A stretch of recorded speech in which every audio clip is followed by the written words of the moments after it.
Hello, Syngap land. My name is Michael Graglia, and this is episode 57 of Syngap 10, your 10-minute weekly briefing on everything you need to know about Syngap 1.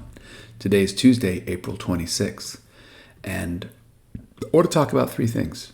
I want to talk about why we need to raise funds, why we need companies to focus on Syngap 1, and how important it is to cultivate clinicians and doctors to help our kids. Money. We need money to fund science. We need to fund science to make sure that scientists work on our gene as opposed to the hundreds and thousands of other genes that they could possibly think about. And we're doing a fundraiser on Saturday. Sprint for Syngap is Saturday, April 30th. Go to syngap.fund/sprint or syngap.fund/sprint 2022. Check out the teams. Maybe join a team. Maybe raise some money. Maybe make a donation. Maybe do it all. But support this work because 100% of the funds you give to SRF go directly to science to accelerate research on this important disease and help the 1,000+ children who've been diagnosed and the tens of thousands who will be diagnosed with this disease. If you want to get a sense of the kind of stuff we're funding, on Thursday, so that was Saturday, April 30th, Sprint for Syngap. On Thursday, we have a webinar with Dr. Joe Anderson of UC Davis talking about hemopoietic stem cells and how they might be used as a one-time treatment to help Syngap 1. And if you're like, hemo what? You got to go to the webinar, figure out what hemopoietic stem cells are because they're super cool. And what we're doing there is we've already made this award. We've already funded it. I expect Dr. Anderson is already working on this. We're going to drop a press release on this today, actually. We've probably already dropped it by the time you're watching this, explaining the work of Dr. Anderson and why we're funding it. But to give you the TLDR, he's already done these experiments in Angelman with promising results. And as soon as we saw that, we said, we got to get on this. And Rett Syndrome Foundation, the Rett Syndrome Research Trust, made exactly the same decision. And they recently announced that they're funding work in his lab. So I feel like we're in good company. Super exciting. So today's Tuesday. Saturday is Sprint for Syngap, working backwards. Thursday, Dr. Joe Anderson is giving you a webinar so you can taste and feel and see the important science we're funding. And Wednesday, if God is kind, we will be sending out a newsletter. Newsletters are my own personal nemesis. I am really bad at them. I'm terrible at formatting. It's just a lot of work. And I'm grateful to Lauren and Ed for helping me with this newsletter. And I'm hoping they keep doing that so I never have to write another newsletter again. Super exciting. So we need to raise money for science. That's the punchline there. And we need companies to work on our disease. Reminder, if you go back to, I think it was episode 43, when I lost my mind because Stoke and Acadia finally admitted they were working on Syngap 1 publicly. And I said, that is so exciting. That is so exciting. And you can go back. Episode 43 is a good one. You should watch it again if you haven't recently. And what I said there, and it bears repeating, is that we need not just one, but multiple companies to work on our disease. And that hopefully Stoke throwing their hat in the ring will give other companies the courage to do the same thing. I still believe that. And I've also said publicly, there are a few other companies that I'm aware of that have reached out to me and told me they're working on Syngap 1, but they're not quite ready to put their head above the waterline.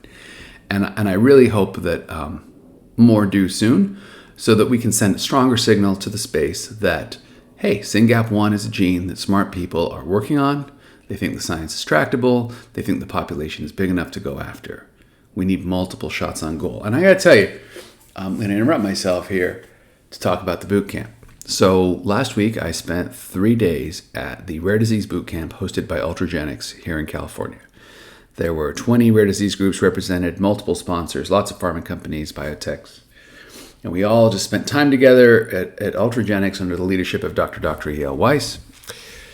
I don't work for Yale or Ultragenics, but I got to tell you, that's my cuckoo clock. It goes off sometimes. I got to tell you, I'm going to say a lot of nice things about them just because they're exceptional human beings, and Ultragenics is an exceptional company. And out of the generosity of their heart, after taking lots of phone calls from a lot of rare disease leaders, they said, we got to just do a boot camp and train these people up. And I've had the privilege of going to that twice before last week, and then I went again last week, and it was just amazing. Now that I've been at this for a few years, the richness of the information that was flowing over me was like, I was like, oh. And they made all their experts available to us. We're going to do a couple mice for a company. I should talk about that. So these companies that aren't above the waterline, it doesn't mean I don't bug them. Every month I call them. I say, how's it going with Syngap? You need anything? What's going on? When are you going to go public? Sometimes they even write back. And one of them wrote back and said, Mike, we have this technology that works on these types of mutations, and we'd really love it if we had some mice with these specific mutations. So if you guys can make them, that would be great. And that's a fair request, because if they make them, then they're their mice and they're not going to share. If we make them, they're going to be Syngap mice with specific mutations. The next company or researcher that comes along, we can give them the mice too. So right now we're working on mice. I have a meeting with a mouse person soon, and we're going to look at some proposals. Super exciting.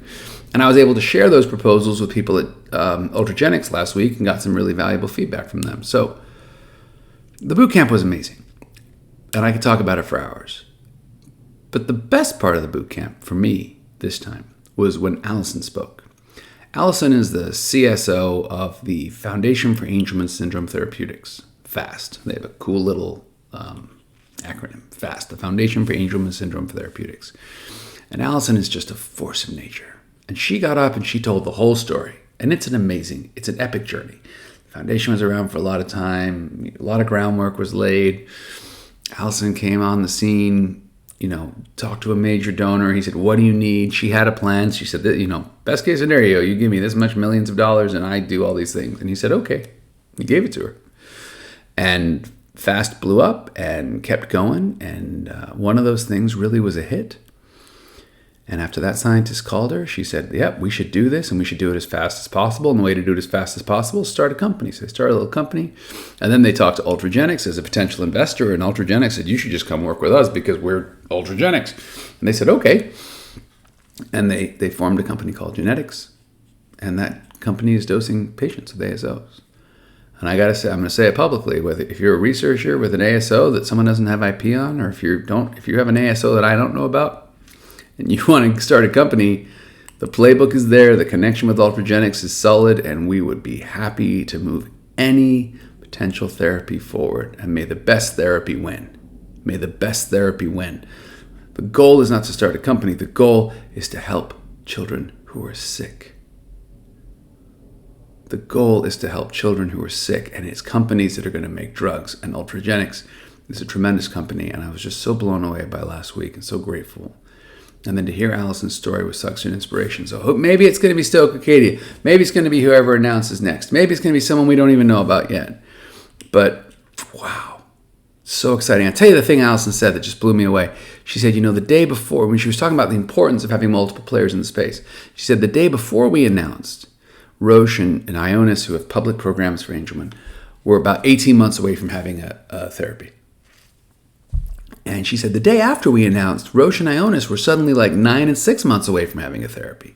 So just by getting in the game, things happened faster, right? It's pretty cool. It's pretty cool. And I don't know if that's going to happen to Syngap, because we got a lot of great companies out there, and hopefully a few more of them will go public. But it was really inspiring for me and a little bit overwhelming, because sometimes when you get out of the fray and you step back and you see the size of the cloth, you see the amount of work we have to do in the years ahead, just gives you pause. But we don't have a choice but to go forward, because our kids are getting bigger and stronger and they're sick. They're sick. Which brings me to doctors. I had two things I want to talk about this week about doctors. So I had one email from a mom, and she's like, Mike, I live in wherever she lives, and she said, I'm going to go see this doctor, and I took him some SRF swag. Good move. Bring the swag to the doctors. And I walked in, and I told him about Syngap, and he's like, oh, yeah, I know Mike. Turns out he was somebody we tried to support a year ago in another lab, and now he's moved over here, and he knew about Syngap, and she was so happy. And she said, there's two other Syngapians here where I live. I'm going to try to get them to go see him because he really feels like he gets it. I was like, that's exactly right. That's exactly right. When you find a good clinician, you got to get everyone in your area to see that clinician, because you're basically training them up on Syngap. And even though we only have 350-ish patients in the U.S. right now, we've got thousands that are going to be diagnosed. And when we find a good clinician, we got to hang on to them. We got to buy them lots of swag, and we got to get them up to speed. Because let me tell you, Padori and Perry and Davinsky and our regulars who we send everyone to, Connie Smith Hicks, be remiss not to mention her, there's not enough of them to go around. We got to train up a whole batch, folks. There's hundreds of Syngapians coming.